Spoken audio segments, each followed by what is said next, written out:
നമസ്കാരം. നമ്മുടെ ഇന്നത്തെ വീഡിയോ കോക്കറ്റീലുകളെ എങ്ങനെ സംരക്ഷിച്ച് വളർത്താം, അവയുടെ ബ്രീഡിംഗ് എങ്ങനെ എന്നുള്ളൊരു വീഡിയോ ആണ്. ഇപ്പോൾ നമ്മളിവിടെ 5 പേർ കോക്കറ്റീലുകളാണ് ബ്രീഡ് ചെയ്ത് വളർത്തുന്നത്. ഇപ്പോൾ കോക്കറ്റീലിനെ ബ്രീഡ് ചെയ്യാനായിട്ട് ആദ്യം നമ്മൾ അറിയേണ്ടത് അതിൻ്റെ ഒരു മിനിമം ഏജ് എന്ന് പറയുന്നത് 18 മാസമാണ്. 1.5 വയസ്സ് പ്രായമായിട്ടുള്ള കോക്കറ്റീലിനെ വേണം നമ്മൾ ബ്രീഡിങ്ങിനായിട്ട് തിരഞ്ഞെടുക്കാനായിട്ട്. രണ്ടാമത്തെ കാര്യം, അത് റിലേറ്റഡ് ആയിട്ടുള്ള പെയർ ആകാൻ പാടില്ല. മൂന്നാമത്തെ കാര്യം, നമ്മൾ ഹെൽത്തി ആയിട്ടുള്ള ബേർഡിനെ വേണം തിരഞ്ഞെടുക്കാൻ. ഒരു അണ്ടർ വെയ്റ്റോ ഓവർ വെയ്റ്റോ ആയിട്ടുള്ള കോക്കറ്റീലുകളെ നമ്മൾ തിരഞ്ഞെടുക്കാനായിട്ട് പാടില്ല. അപ്പോൾ നമ്മളിനി കോക്കറ്റീലിന് അനുയോജ്യമായിട്ടുള്ള ബ്രീഡിംഗ് സാഹചര്യം ഉണ്ടാക്കി കൊടുക്കുക എന്നുള്ളതാണ്. അപ്പോൾ നമ്മൾ ഇൻഡിവിജ്വൽ കേസ് സിസ്റ്റത്തിലോ അല്ലെങ്കിൽ ഇതുപോലെ കോളനി കേസ് സിസ്റ്റത്തിലോ നമുക്ക് ചെയ്യാവുന്നതാണ്. നമ്മൾ 2 രീതിയിൽ ഇവിടെ ബ്രീഡിംഗ് ചെയ്തിട്ടുണ്ട്. നമുക്ക് എപ്പോഴും സക്സസ് കൂടുതൽ കിട്ടുന്നത് ഇൻഡിവിജ്വൽ ആയിട്ടുള്ള ഒരു കേസ് സിസ്റ്റത്തിൽ ബ്രീഡ് ചെയ്യുമ്പോഴാണ്. ഏകദേശം 10 മുതൽ 12 മണിക്കൂർ സൂര്യപ്രകാശം കിട്ടുന്നുണ്ടെങ്കിൽ ഇത് ഏത് സമയത്തും ബ്രീഡാകും. അതായത് കേരളത്തിലോ ഇന്ത്യയിലൊക്കെ ആണെങ്കിൽ 365 ദിവസവും നമ്മുടെ കോക്കറ്റീലുകൾ ബ്രീഡാകും. വിദേശ രാജ്യങ്ങളിലൊക്കെ ആണെങ്കിൽ അത് സ്പ്രിങ്ങിലും സമ്മറിലുമാണ് കോക്കറ്റീലുകൾ ബ്രീഡാവുന്നത്. വളരെ എളുപ്പത്തിൽ നമുക്ക് ടൈം ചെയ്തെടുക്കാവുന്ന കിളികളാണ് കോക്കറ്റീലുകൾ. ഇനി നമ്മൾ ബ്രീഡിംഗ് സമയത്ത് കോക്കറ്റീലിന് കൊടുക്കേണ്ട ഫുഡിൻ്റെ പ്രത്യേകതകളെക്കുറിച്ചാണ്. സാധാരണഗതിയിൽ ബ്രീഡിംഗ് ഇല്ലാത്ത സമയത്ത് നമുക്ക് സാധാരണ സീഡ് മിക്സുകൾ, കോക്കറ്റീൽ സീഡ് മിക്സിൽ കൂടുതലായിട്ട് വരുന്നത് നമ്മുടെ തിന, മില്ലറ്റ്സ് എന്ന് പറയുന്ന സാധനം, സൺഫ്ലവറിൻ്റെ സീഡുകൾ, ഇതൊക്കെയാണ് കൂടുതലായിട്ടും കോക്കറ്റീലുകൾ ഭക്ഷണമാക്കുന്നത്. സോഫ്റ്റ് ഫുഡുകൾ എന്ന് പറയുമ്പോൾ നമ്മൾ കൂടുതലായിട്ടും കൊടുക്കേണ്ടത് നമ്മുടെ ഈ പറയുന്ന എഗ് ഫുഡുകൾ, ബീൻസ്, ഇങ്ങനെയുള്ള ആപ്പിളുകൾ, ഇതൊക്കെ കൊടുത്തു കഴിഞ്ഞാൽ കോക്കറ്റീലുകൾ കഴിച്ചുകൊള്ളും. പക്ഷേ ഇത് തുടക്കം മുതലേ കൊടുത്ത് ശീലിപ്പിച്ചിട്ടില്ല എങ്കിൽ സോഫ്റ്റ് ഫുഡുകൾ കഴിക്കുന്നതിൽ കോക്കറ്റീലുകൾ വളരെ പിന്നോട്ടാണ്. അതുകൊണ്ട് ശീലിപ്പിച്ചില്ല എന്നുണ്ടെങ്കിൽ ഇത് കഴിക്കാനായിട്ട് വളരെ വിമുഖത കാണിക്കും. ബ്രീഡിങ്ങിൻ്റെ സമയത്ത് അത് നമ്മളെ പ്രതികൂലമായിട്ട് ബാധിക്കും. ഇനി ബ്രീഡിംഗ് ബോക്സിൻ്റെ ഒരു സൈസ് എന്ന് പറയുന്നത് നമുക്കൊരു മിനിമം ഒരു അടി നീളവും 1 അടി വീതി ഉണ്ടെങ്കിൽ നമുക്ക് ഇതിനെ ബ്രീഡ് ചെയ്യാനായിട്ട് സാധിക്കും. ഇനി നമ്മൾ ബ്രീഡിംഗ് കേജിലായിടുന്നെങ്കിൽ ഐഡിയലി ഒരു 6 അടി പൊക്കം ഉണ്ടെങ്കിൽ നല്ലതാണ്. ഒരു 3 അടി വീതിയും 3 അടി നീളം ഉണ്ടെങ്കിൽ ബെസ്റ്റ് ആയിരിക്കും. പക്ഷെ നമുക്ക് ചെറിയ കൂടാണെങ്കിൽ ഇത് ബ്രീഡായി കിട്ടും. പിന്നെ നമ്മൾ ഇടയ്ക്കിടയ്ക്ക് ഇങ്ങനെ ബ്രീഡിങ്ങിനിരിക്കുന്ന കിളിയെ നമ്മൾ ചെക്ക് ചെയ്ത് നോക്കരുത്. അങ്ങനെ നോക്കിക്കഴിഞ്ഞാൽ ബഡ്ജ് പോലെയല്ല, ഇതിനെ ഡിസ്റ്റർബ് ചെയ്യുന്ന ഒട്ടും ഇഷ്ടമല്ല. നമ്മൾ ഡിസ്റ്റർബ് ഫ്രീക്വൻ്റ് ആയിട്ട് ചെയ്ത് കഴിഞ്ഞാൽ ഇതിന് ബ്രീഡിങ്ങിനെ ഇത് പ്രതികൂലമായിട്ട് ബാധിക്കും. ഇപ്പോൾ ഒരു ക്ലച്ചിൽ ഏകദേശം 3 മുതൽ 8 മുട്ട വരെയാണ് ഒരു ഫീമെയിൽ ഇടുന്നത്. അപ്പോൾ ഇതിൻ്റെ ഒരു ഹാച്ചിങ് ടൈം എന്ന് പറയുന്നത് ഏകദേശം 18 മുതൽ 21 ദിവസം വരെയാണ്. അപ്പോൾ രാത്രി കാലങ്ങളിൽ ഫീമെയിൽ ബേർഡും പകൽ മെയിൽ ബേർഡുമാണ് ഇതിനടയിരിക്കാറ്. നമ്മൾ മുട്ട വിരിഞ്ഞു കഴിഞ്ഞാൽ 2 ബേർഡ്സും ഇതിനെ ഫീഡ് ചെയ്യാറുണ്ട്. കുഞ്ഞുങ്ങൾ വീനായി കഴിഞ്ഞ് കഴിഞ്ഞാൽ ഉടനെ തന്നെ നമ്മൾ പേരൻസിനെ പിടിച്ച് അടുത്ത ക്ലച്ചിലേക്ക് വേണ്ടിയിട്ട് ബ്രീഡ് ചെയ്യാനായിട്ട് തുടങ്ങരുത്.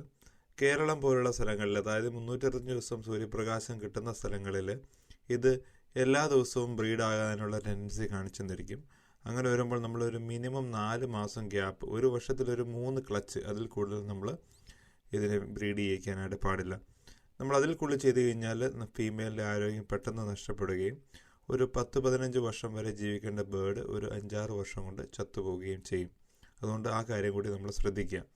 അപ്പോൾ എങ്ങനെയാണ് ഈ ഒരു ബ്രേക്ക് കൊടുക്കേണ്ടതെന്ന് വെച്ച് കഴിഞ്ഞാൽ നമ്മൾ സോഫ്റ്റ് ഫുഡ് കൊടുക്കുന്നത് നിർത്തുക, അതിനെ സെപ്പറേറ്റ് ചെയ്യുക, ബ്രീഡിംഗ് കേജ് എടുത്ത് മാറ്റുക, ഇങ്ങനെയുള്ള പല പല മെത്തേഡിലൂടെ നമുക്ക് ഈ രീതിയിൽ ഗ്യാപ്പ് കൊടുക്കാവുന്നതാണ്. കോക്കറ്റീൽസ് വളരെ ഫ്രണ്ട്ലി ആയിട്ടുള്ള ബേർഡ്സ് ആണ്. മറ്റ് ബേർഡ്സിൻ്റെ കൂടെയൊക്കെ പോകാനായിട്ട് ഇതിന് യാതൊരു കുഴപ്പമില്ല. ഇതിപ്പോൾ ഞാൻ ഇതിൻ്റെ അകത്ത് നമ്മുടെ ബട്ടൺ ക്വയൽസ് എന്ന് പറഞ്ഞ ക്വയൽസ് ഇട്ടിട്ടുണ്ട്, പിന്നെ ബഡ്ജീസും ആണ് ഇതിൻ്റെ കൂടെ ഇട്ടിട്ടുള്ളത്.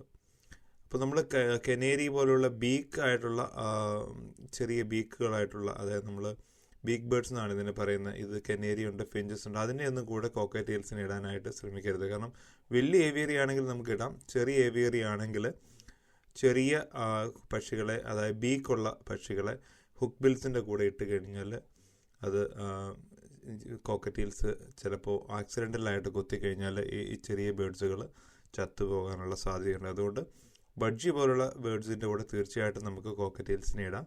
പക്ഷേ കനേരി, ഫിഞ്ചസ്, സീബ്ര ഫിഞ്ച്, ബംഗാളീസ്, ഇങ്ങനെയുള്ള ഫിഞ്ചുകളിലൊന്നും കൂടെ കോക്കറ്റീൽസിനെ ചെറിയ ഏവരി ആണെങ്കിൽ ഇടാതിരിക്കുന്നതാണ് നല്ലത്. ഞാനിങ്ങനെ സെപ്പറേറ്റ് ചെയ്താണ് ഇവിടെ വളർത്തിയിരിക്കുന്നത്. ഇനി നമുക്ക് കോക്കറ്റീൽസിൻ്റെ ഏറ്റവും ഇമ്പോർട്ടൻ്റ് ആയിട്ടുള്ള ഒരു കാര്യത്തെക്കുറിച്ച് പറയാം. അതാണ് ജെൻഡർ ഐഡൻറ്റിഫിക്കേഷൻ. കോക്കറ്റെയിൽസിനെ നമ്മൾ സാധാരണഗതിയിൽ കടക്കാരൊക്കെ പറയും ഇത് മെയിലാണ് ഇത് ഫീമെയിലാണെന്നൊക്കെ ചുമ്മാ അങ്ങ് പറഞ്ഞ് നമ്മളൊക്കെ സാധനം വിട്ടിട്ട് പോകും. പക്ഷേ സത്യത്തിൽ കോക്കറ്റെയിൽസിൻ്റെ ഒരു ജെൻഡർ ഐഡൻറ്റിഫിക്കേഷൻ ഒരു 6 മാസത്തേന് വളരെ ബുദ്ധിമുട്ടുള്ള കാര്യമാണ്.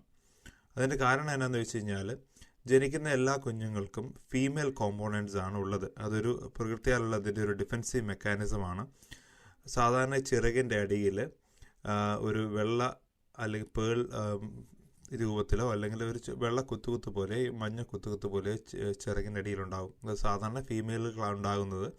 പക്ഷേ 6 മാസം വരെ, അതായത് ഒരു ഫസ്റ്റ് മോൾട്ട് ആകുന്നത് വരെ മെയിൽ ബേർഡ്സിനും ആ രീതിയിൽ അതിൻ്റെ അടിയിൽ ഇതുപോലെ ഉണ്ടാകും. അപ്പോൾ അത് എന്തിനാണെന്ന് ചോദിച്ചു കഴിഞ്ഞാൽ മെയിൽ ബേർഡ് ആൺകുഞ്ഞുങ്ങളെ കൊന്നുകളയാതിരിക്കാൻ വേണ്ടിയിട്ട് പുലർത്തിയാലുള്ള ഒരു വിശേഷണമാണ്. അതായത് ഫസ്റ്റ് മോൾട്ടായി അത് ഇൻഡിപെൻഡൻ്റ് ആകുന്നവരെ അത് മെയിലാണോ ഫീമെയിലാണോ എന്ന് പേരൻസിന് പോലും തിരിച്ചറിയാൻ പറ്റാത്ത രീതിയിൽ ആണ് പ്രകൃതി അതിനെ ഡിസൈൻ ചെയ്തിരിക്കുന്നത്.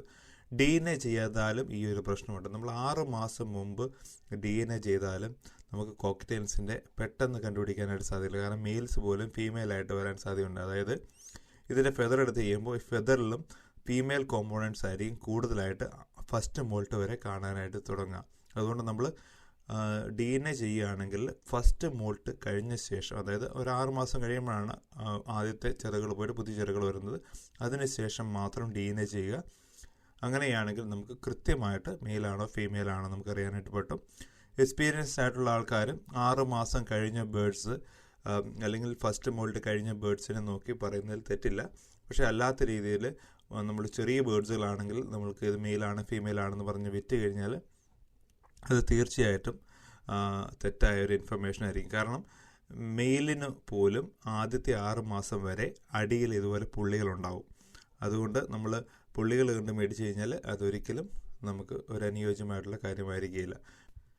ഇനി നമുക്ക് ആണാണോ പെണ്ണാണോ എന്ന് അറിയാനായിട്ടുള്ള ഏറ്റവും എളുപ്പമാർഗം പെൺകിളികളാണെങ്കിൽ മുട്ടയിടും.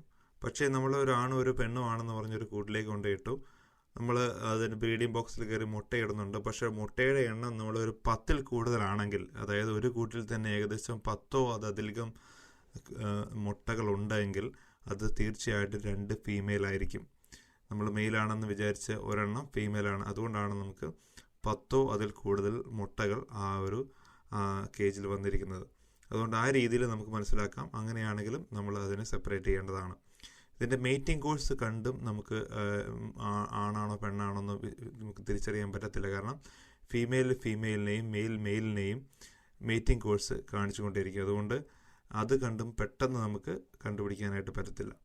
പിന്നെ കോക്കറ്റെയിലിൽ നമ്മൾ വീട്ടിൽ ബ്രീഡ് ചെയ്യുമ്പോഴത്തേനും ആസ്മാറ്റിക് ആയിട്ടുള്ള ആൾക്കാരുണ്ടെങ്കിൽ അവോയ്ഡ് ചെയ്യുന്നത് തന്നെയാണ് നല്ലത്. പ്രത്യേകിച്ച് ഹാൻഡ് ടൈം ചെയ്യുമ്പോഴത്തേനും ശ്രദ്ധിക്കുക. കാരണം കോക്കറ്റെയിൽസിൻ്റെ ദേഹത്ത് ഒരു ചെറിയ ഡസ്റ്റ് പോലെയുണ്ട്. അത് നമുക്ക് പ്രത്യേകിച്ച് കുട്ടികൾക്കൊക്കെ ആസ്മാറ്റിക് ആയിട്ടുള്ള പിള്ളേർക്കൊക്കെ നമുക്ക് ഒരു ബുദ്ധിമുട്ടുണ്ടാക്കാനുള്ള സാഹചര്യമുണ്ട്. അതുകൊണ്ട് അതും കൂടെ ശ്രദ്ധിക്കുക. അപ്പോൾ വീഡിയോ ഉപകാരപ്രദമാണെന്ന് വിശ്വസിക്കുന്നു. Thank you for your time. By.